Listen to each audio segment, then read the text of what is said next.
There was a time I couldn't even afford gas to get to work. My wallet was empty. My bank app filled me with dread. And the constant pressure, rent, bills, groceries, debt, felt like a weight on my chest that never lifted. I was working hard, but somehow never moving forward. I wasn't living. I was surviving. I know I'm not alone. So many of us are taught everything except how to manage money. We're told to hustle, grind, spend, and somehow figure it out. But no one tells you how to face the fear, the guilt, the shame. Today, everything is different. I'm debt-free, I have savings, I make decisions based on goals, not desperation. This is the story of how I turned my entire financial life around. And more importantly, how you can too. This isn't about overnight riches or magical shortcuts. This is about facing the truth, doing the hard work, and transforming not just your bank account, but your mindset. Let's start at the lowest point, the breaking point. There was one night I'll never forget. I was sitting alone in my car, parked outside the grocery store. The dashboard clock glowed 9:43 p.m. I had just finished a long shift, my feet ached, and I was hungry. But when I opened my banking app, I felt the familiar wave of panic. $12.47. I needed groceries. I needed gas to get to work the next day. And I needed a miracle. I sat there, frozen, ashamed. I scrolled through the pending transactions, knowing full well that one automatic payment would drop overnight and push my account into overdraft. Again, I felt like a failure. I had a job. I was working hard. So why did I feel like I was drowning? The debt was suffocating. Credit cards maxed out, student loans looming, and bill after bill piling up. Collection calls became background noise. Emails from my bank went unopened. I avoided looking at statements like they were death sentences. Worse than the money problems was the emotional weight, the shame, the silence. I smiled at friends while secretly praying they wouldn't suggest dinner out. I pretended to be busy because I couldn't afford to hang out. I wasn't just broke, I was broken. My confidence was shattered. I doubted every decision, including how I got to this point. But in that car, something cracked. I cried, not just from stress, but from exhaustion. I was tired of pretending, tired of being stuck, tired of being afraid to check my own bank account. And then, in the middle of that parking lot, I made a decision. I was done waiting, done hiding, done hoping someone else would fix it for me. I didn't know how yet, but I knew this. I would take control. I would face every painful number, every bill, every debt, and I would learn how to fix it. I wouldn't live like this anymore. That was my breaking point.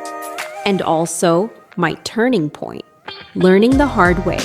The first real step to financial freedom wasn't opening a savings account or paying off a credit card. It was facing the truth. I grabbed a notebook, sat on the floor, and wrote down everything, every bill, every debt, every source of income, no matter how small, student loans, credit cards, that gym membership I hadn't used in 6 months. It was all there, staring back at me.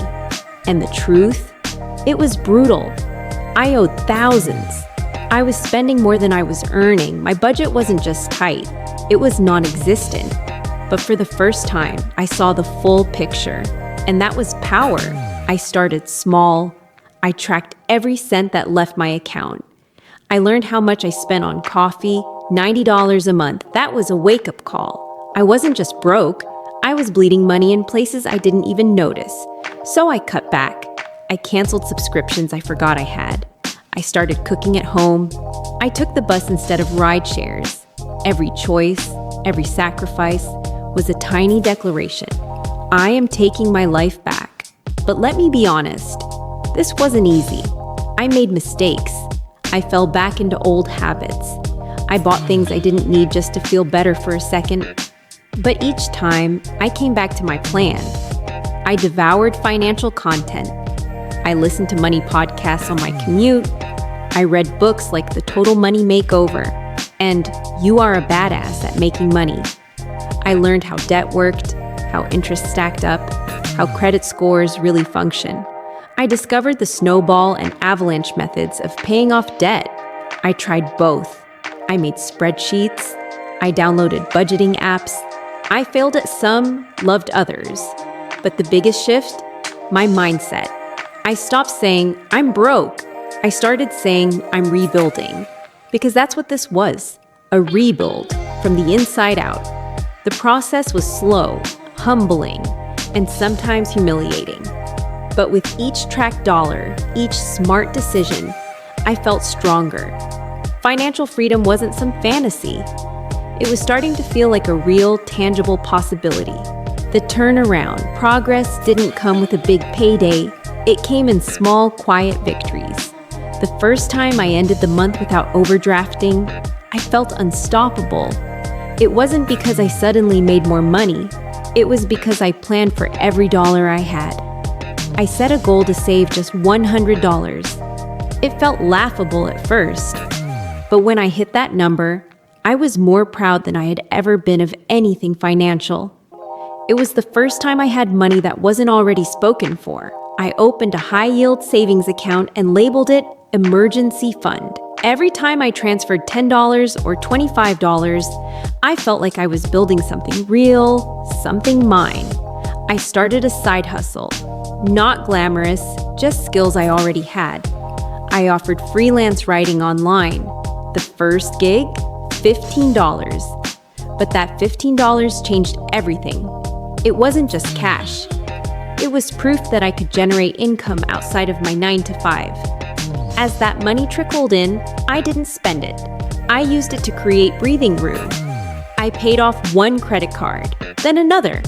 I followed the debt snowball method, paying off my smallest balance first to build momentum. The turnaround wasn't linear. There were setbacks, unexpected car repairs, medical bills, emotional days where I just wanted to give up and order takeout. But the difference was I had a system, a plan, and a new voice in my head saying, we're not going back.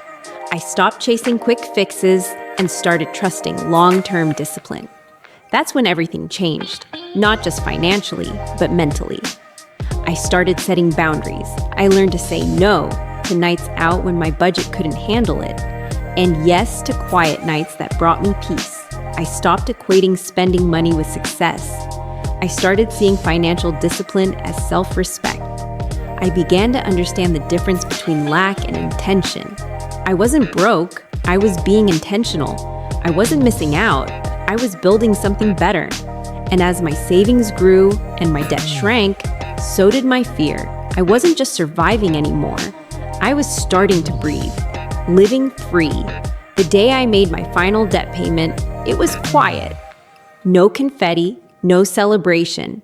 Just me sitting at my desk, clicking submit on the last balance I owed. And then I cried. Not because of the money, but because I was finally free from the invisible chains that had followed me for years. No more interest, no more collectors, no more dread every time I got paid, knowing most of it would disappear by Monday. I could finally breathe. But the biggest change wasn't just in my bank account. It was in how I viewed myself.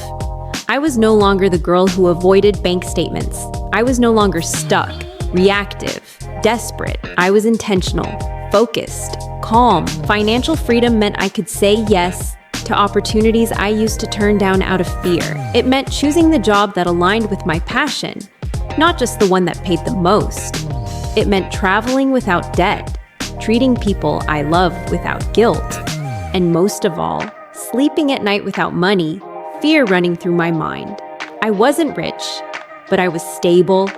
I had an emergency fund that could carry me through a job loss, a savings account with a name and a purpose, investments slowly building for the future.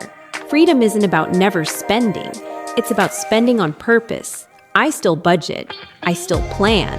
But now, I do it from a place of peace, not panic.